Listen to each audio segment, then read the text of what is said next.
Сәлем достар, сіздермен бірге ерекше тағамдар әлемі. Бүгін сіздерге күнделікті жасап жүргендеріңізде ет фаршымен емес, ішек қарынмен манты түюдің жолын көрсететін боламын. Ең алдымен қамырын дайындап алайық. Барлық ингредиенттер төменде көрсетілген. Ең алдымен ұнымызға бір дана жұмыртқамызды салып, және 2 ас қасық сұйық майымызды құямыз. Ендігі кезекте жарты шай қасық тұз салынған суымызды құйып бастап, жұмсақтау етіп, қамыр илейтін боламыз.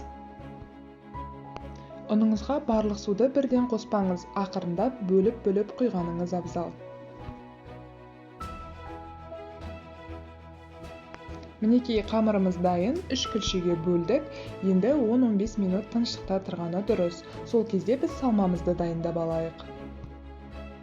Картоп пен пиязымызды кубиктеп, ұсақтап турап алыңыз. Содан соң бізге үлкен табақ қажет болады, барлығын жақсылап араластыру үшін. Ең алдымен туралған пиязымызды салып, сәл ғана тұз сеуіп, қол күшімен қысатын боламыз. Сол кезде пияздың шырыны шығады да, біздің салмамыз сочный бола түседі. Фаршымыз піскен ішек қарыннан жасалған болуы керек. Содан соң картопты салып, татымына қарай тұз бұрышымызды саламыз, және ылғалды, яғни сочный болу үшін 20 мл суық су құйып араластырсаңыз, өте жақсы болып шығады. Мінекей 15 минут тыныштықтан кейін қамырымызды оқтаумен жақсылап шайып алатын боламыз.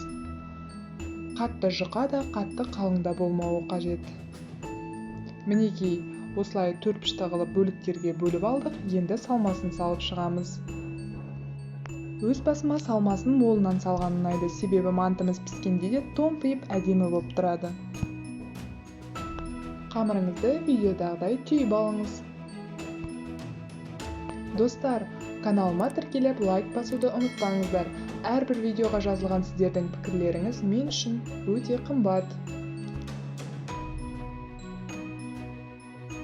Мінекей, барлық мантымыз түйіліп дайын тұр. Енді суы қайнап тұрған манты қазанға салып, 45 минуттың ішінде пісіріп алатын боламыз.